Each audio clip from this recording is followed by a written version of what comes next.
একামতে দিন যারা এদেশে কায়েম করতে চায় তাদের স্ত্রীগুলো অন্তত এটা মেনে চলছে। আর বাকি যেই বলেন সে পীর হোক আর ক্ষীর হোক আর আলেম হোক, অধিকাংশ যারা একামতে দিনের এই কনসেপ্টটা নিজের ভেতরে আনতে পারে না, তাদের পরিবারে 100 ভাগের 98 অশান্তি। আপনি খোঁজ খবর নিয়ে দেখবেন, আমি যতটুকু পেয়েছি এটা বললাম। সম্মানিত মা বোন যারা এসেছেন, আপনার স্বামী যদি মানব কল্যাণমূলক কোনো কাজে থাকে, যদি দিনের কাজ করে, দিন প্রচারে, দিন প্রসারে, দিন কায়েমে, সে কাজেই থাকবে, আপনি তাকে খাদিজার মতো সাহায্য করবেন। কথা বলে না, কিয়ামতের ময়দানে খাদিজাতুল কুবরাকে যেমন জান্নাতের দরজাগুলো ডাকতে থাকবে, আপনাকে না নিয়ে যাবে না। তার জীবনী পড়লাম গভীর রজনীতে, হযরতে খাদিজাতুল কুবরা রাদিয়াল্লাহু তাআলা আনহা দরজার সাথে হেলান দিয়ে ঘুমিয়ে আছেন।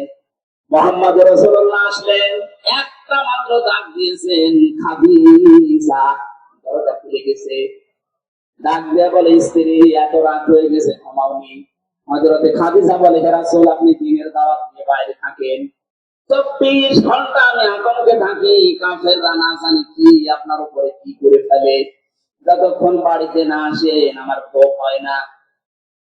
এরপরে যদি আমার ঘুম লেগে যায়, চিন্তা করি আমি আরামের বিছানায় ঘুমাবো, আপনি দিন প্রসারে, দিন প্রসার করে এসে রাতের বেলা আমাকে ডাক দিতে দিতে হয়রান হয়ে যাবেন, আপনি কষ্ট পাবেন দাঁড়িয়ে থাকতে।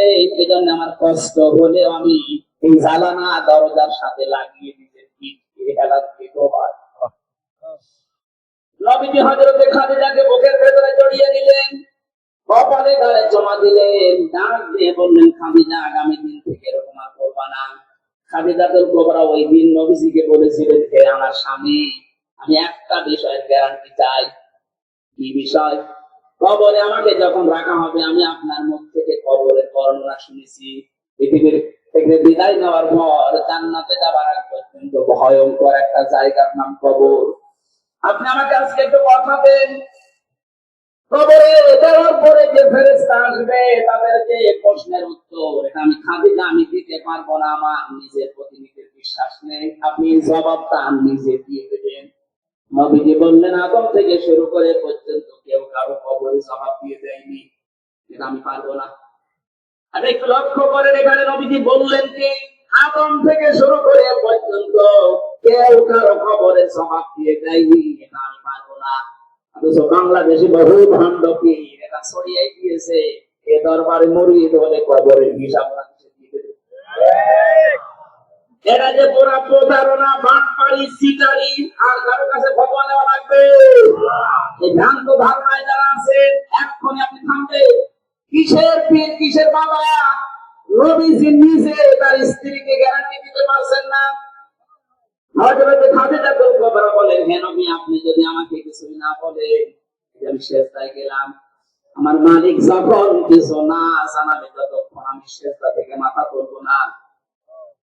নবীজি দাঁড়িয়ে আছেন, হঠাৎ ফেরেশতা জিবরাইল এসে বলে, হে নবী, খাদিজাকে আপনি মাথা তুলতে বলেন, তার চোখের পানি আরো সে মঞ্জুর হয়ে গেছে। সুবহানাল্লাহ। আল্লাহ রাব্বুল আলামিন নিজে আপনাকে অর্ডার দিয়েছেন, খাদিজার প্রশ্নের জবাব আপনি দিয়ে দেবেন। সুবহানাল্লাহ। নবীজি বললেন, কি বলো জিবরাইল? আমি আজ পর্যন্ত কোনদিন এই ব্যবস্থা কারো পক্ষে পাইনি, খাদিজার পক্ষে আল্লাহ দিয়েছেন, আপনাকে দেওয়া লাগবে। হযরতে খাদিজাকে ডাক দিয়ে বললেন, মাথা তোলো, তোমার চোখের পানি আরো সে পৌঁছিয়ে গেছে, তোমার কবরের জবাব দেওয়া লাগবে না, আমি নিজে দিয়ে দেবো তোমারটা। হযরতে খাদিজা ওই দিন বলেছিলেন, হে আমার স্বামী, আপনার জন্য এই ঘরটা আমি নয়েজ মুক্ত রাখি, শব্দ, গতিমান, আওয়াজ এগুলো থেকে আপনাকে আমি শান্তিতে রাখি। ঘরে আসলে আপনার স্বামী বাইরে থেকে যখন আসবে, ঘরটা আপনি শান্ত নির্মল করে দেবেন। খাদিজাতুল কুবরা এই কাজ করার কারণে তার জন্য আল্লাহ জান্নাত ঘর বানিয়ে রেখেছে।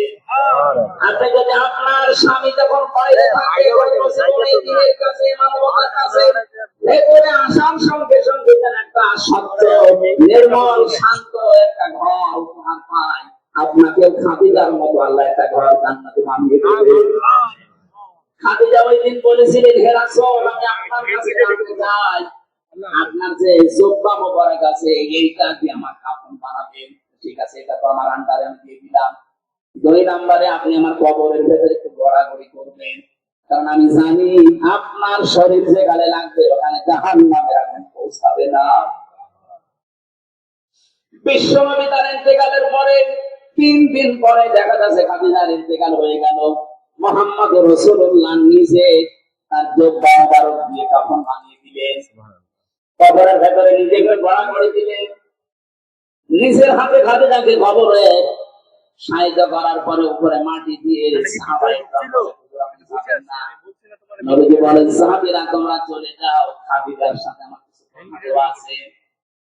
কিছুক্ষণ ফেরেশতা এসে বলে, মা রব্বুকা ওয়া মান নাবিয়্যুকা ওয়া মা দীনুকা। ওপর থেকে মুহাম্মদ রাসূলুল্লাহ ডাক দিয়ে বলছে, ফেরেশতারা থামো, খাদিজাকে প্রশ্ন করার দরকার নেই।